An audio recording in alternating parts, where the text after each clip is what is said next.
on WFAA-TV, Channel 8. The Spirit of Texas. This is News 8 at 5:30. Did the best I could, man. Yeah, I know. But tonight my best wasn't good enough. So, man, don't blame it on you, too. But I heard her voice. Daddy help me. I couldn't, man. A grieving father mourns for his children killed overnight in a Fort Worth apartment fire. Thank you for joining us. The two children died in that fire, and investigators say a burning cigarette is to blame. Their father tried to save them, but the fire spread too quickly. Channel 8's Vicky Cooper tells us what happened. It was a somber morning at the Butler Housing Project east of downtown Fort Worth. Neighbor children knew the victims, often playing with them outside. It was Latasha Harris who called the fire department just after 3 Sunday morning. The windows were just blazing, and at first I thought it was somebody had set the front porch on fire. Instead, it was an accidental blaze. Investigators believe that the fire started downstairs on a couch. Appears that possibly from a dropped cigarette onto the couch. Like a chimney, heat and smoke were cooled upstairs, where 12-year-old LaPortia Beans and the 3-year-old brother Lawrence were sleeping. Their father ran upstairs to save them. It felt like that I was moving slowly, but I could hear my children. Then all of a sudden I lost sight of where they was, and I couldn't distinguish a bedroom from a wall. He became disoriented in the smoke and heat, but he could hear his daughter crying. He said, "Daddy, help me." It was the last thing he heard as the fire forced him outside. Investigators say the father climbed out the second-story window and on top of the porch. He called for his youngsters to follow him outside to safety, but the flames were too intense. The boy was still alive when rescue teams arrived. He died later at a hospital. His sister died here, both from smoke inhalation. Loved ones try to comfort the anguished father. If I could make a deal with God, I'd trade my life for my two children. He says there's no comfort on earth that could ease this loss. Vicky Cooper, Channel 8 News, Fort Worth. Firefighters say the apartment didn't have a working smoke detector. Family members say they have yet to make funeral arrangements because they don't have enough money to bury the children. Authorities in Lancaster today are still trying to piece together details of a shooting by police there yesterday that killed a 70-year-old veteran of their own department. Police released a statement saying Johnny Flatt Sr. displayed a handgun and struggled with officers before the shooting. There were extra prayers for Flatt today at First Baptist Church in downtown Dallas, where he worked as a security guard. Friends and co-workers say the story of the shooting doesn't fit the man they knew. He was an outstanding officer. He was a good man. He was, I have nothing but praise for Johnny Flatt. He was a friend of mine and a co-worker. Well, it's always a great loss when you lose a loved one, and he was a friend and a loved one, and just like a member of our family here. Flatt's son, Larry, is a lieutenant on the Lancaster Police Department. The investigation into the shooting continues. Another police shooting last night, this one in Dallas, and officers say this one was an accident. It happened in the 6000 block of Melody Lane at the Biltmore Apartments. Officers were reportedly chasing two suspects in the parking lot when a police officer's shotgun went off by accident. The pellet struck two teens inside one apartment at what police say was a noisy gang initiation party. Police say both victims suffered minor injuries. The officers say as many as 100 reputed gang members were at the party chanting gang slogans.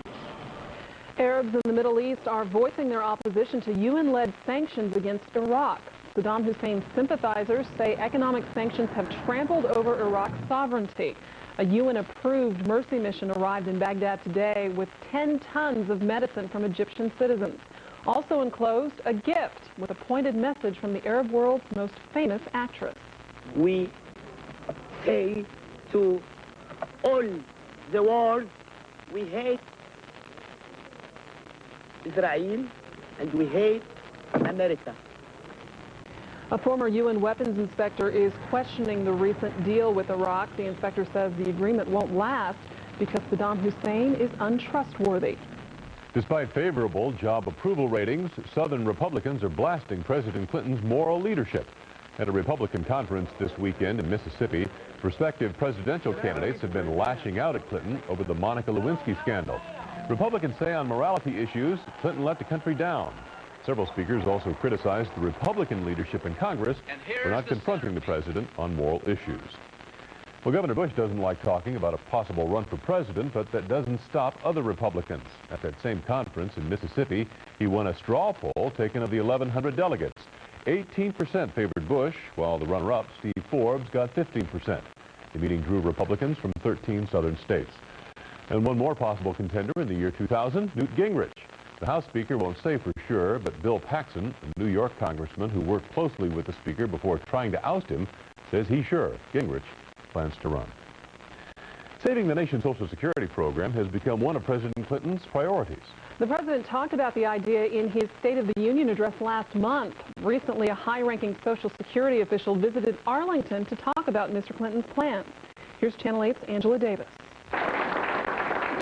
Mayor Elsie Odom knows how to roll out the red carpet when a bigwig comes to town. Janice Warden is Deputy Commissioner of Operations for the Social Security Administration.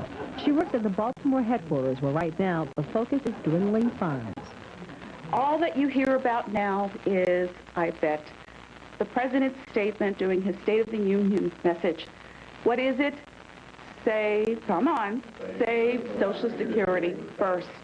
Right now, Social Security takes in more payroll taxes from working Americans than it pays out in benefits to retirees. But soon, that situation will be reversed. That's because in the year 2010, the baby boomers will start to retire. And by 2029, Social Security will be running short on money. One thing I want to clarify and make perfectly clear, and that is, even in 2029, we will be able to pay benefits to 75% of our beneficiaries. So it's not that Social Security is going completely broke. The president is planning a series of public forums to talk about ways to save Social Security, including using surplus money from the national budget. There's plenty of time to learn about the program and to have the dialogue and to save it. And that's one of the things that the president wanted to do. So no one should feel hopeless. But many young people do feel hopeless. Why do we good? Take 27-year-old David Howell, an owner of the Great Outdoor Sandwich Shop in Fort Worth. He's nearly 40 years from being eligible for Social Security retirement benefits. When I see it on my check, I just see it as an expense I'm probably not going to ever get back again. It's kind of forced me to look into other ways to save, 401k plans or other retirement plans. Hi, sir. How are you? Warden says Social Security checks keep half of America's elderly out of poverty. With careful planning now, we can continue to in the next century. Angela Davis, Channel 8 News. A daring dive goes terribly wrong at an Australian air show. The story is next on News 8. The infant who beat the odds, an update on the McCoy septuplets. Plus, the new substitute for an apple a day. A closer look at what alternative medicine can do for you. For nearly 60 years, we've been committed to making quality health care accessible for as many Texans as possible. Today, thanks to our caravans, we're helping local communities to reach out to medically underserved neighborhoods to immunize children whose parents can't take them to a physician or clinic. Working together with the healthcare community, we can make a difference. We're Blue Cross and Blue Shield of Texas, a company who cares. The greatest new cars for 1998 are from James Wood in Decatur and Denton. Hi, I'm Pat Summerall, and you'll quickly discover the beauty, performance, and value of the Oldsmobile Intrigue, the Pontiac Grand Prix, and the Buick Regal at James Wood.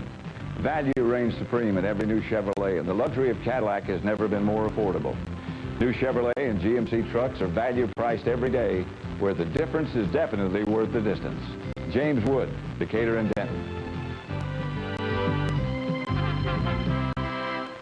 Friday, WFAA-TV ushered in the future and became the first TV station in Texas to broadcast the digital age of television. Tomorrow, News 8 on assignment looks into the phenomenon of high-definition television, HDTV. See how it will affect you as a viewer, news, sports, your favorite programs. And how TV here in Texas has now changed forever. It's News 8 on assignment. Tomorrow, only on News 8, the HDTV leader in Texas. Channel 8 and the Kimball Art Museum present Renoir's Portraits, Impressions of an Age. Tickets available at the door or by calling Dillard's. Channel 8, a partner in the community. Another great day for the Iowa parents of the world's firstborn septuplets. Bobby and Kenny McCoy now have all their newborns at home. Natalie and Alexis spent 102 days in the hospital. They were kept the longest because they had not been eating as well as the other babies. The septuplet's older sister, Michaela, also came to the hospital today. North Texans interested in alternative medicine today filled the Arlington Community Center. And Channel 8's Shelley Kofler reports on the growing interest in non-traditional medicine and how some practitioners are trying to gain credibility. Inhaling blue is physically soothing, calming, and relaxing. For about $20, a photographer at Arlington's Holistic Bazaar could capture your aura. That's the generally invisible field that surrounds you. It tells you something about where you're at, where your personality is, what your problems are. In this case, I would have you know, I have a halo. An acupressurist was available to ease stress. And we popped some energy there. And this woman was on hand to release what she called your stuck energy. I'm going to anoint your hands with angel oil, which it has castor oil, grapeseed oil, 9 essential oils. The absorbed oils are supposed to calm your nerves. Can you do the other one too? In 1993, the New England Journal of Medicine reported that 1/3 of all Americans had tried some kind of holistic or alternative therapy. Since then, the numbers have grown even larger. But much of this industry is not standardized. So how do you really know what you're getting? The problem is there's not a lot of information that may or may not be reliable. While mainstream medicine doesn't typically promote feel-good therapies like massage and aromatherapy, they don't go out of their way to condemn them as harmful either. Where the greater disagreement between mainstream and alternative emerges is with food supplements, herbs, and unorthodox treatments sick patients might use instead of getting treatment offered by the family MD.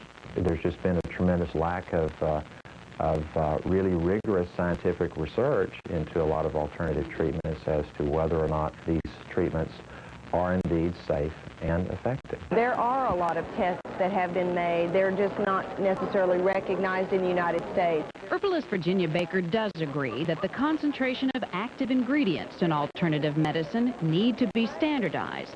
That, she says, will happen with new FDA regulations next year. Shelley Kofler, Channel 8 News.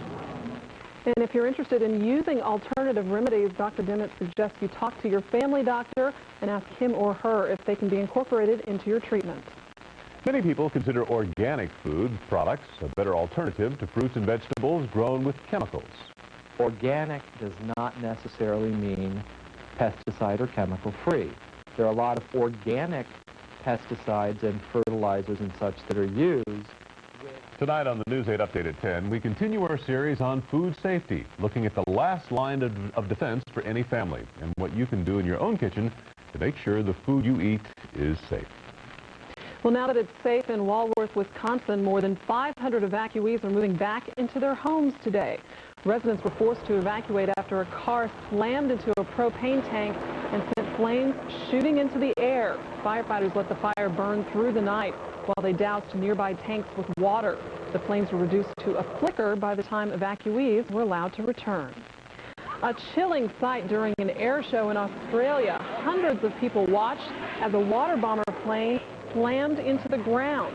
The pilot was making a low-level pass in front of the crowd when the plane nosedived into the ground and burst into flames. The 42-year-old pilot was killed. There's no word yet on what caused that crash.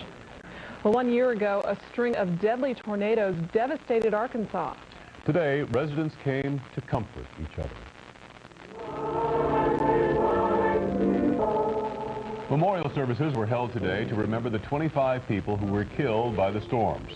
400 others were hurt. The tornadoes wiped out the small Arkansas town of Arkadelphia. Hundreds of homes were destroyed. Many residents still say it was a miracle more people were not killed by the storms. Do you remember that day, that weekend last year? They were devastating storms that ripped right up through southwest Arkansas. Yeah, really a shame. We might see some storms around here by about the middle of the week. Until then, though, the weather looks pretty nice, but it will be pretty chilly tonight. A freeze warning is in effect. We'll have the forecast up next.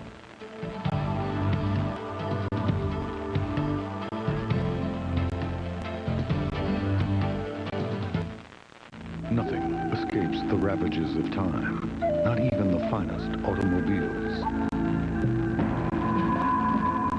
Yet, over 5 years, projected ownership costs of the Lexus ES300 are thousands less than its leading competitors.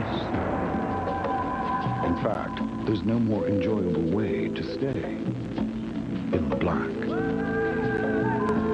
The new ES300. For Dallas, Fort Worth area Lexus dealer. Me? I'm a broker. Wall Street, stocks, bonds, derivatives, options, commodities, futures, pension funds, London, Tokyo, Geneva, Abu Dhabi. It's good. I got 9 million frequent flyer miles. You? I make the ultimate cheeseburger. Meat, cheese, cheese, meat, cheese. Meat, cheese, meat, cheese, that's it? If you love big cheeseburgers, that's all you need. My life blows. You have mail. Texas Motor Speedway, hot off its inaugural season.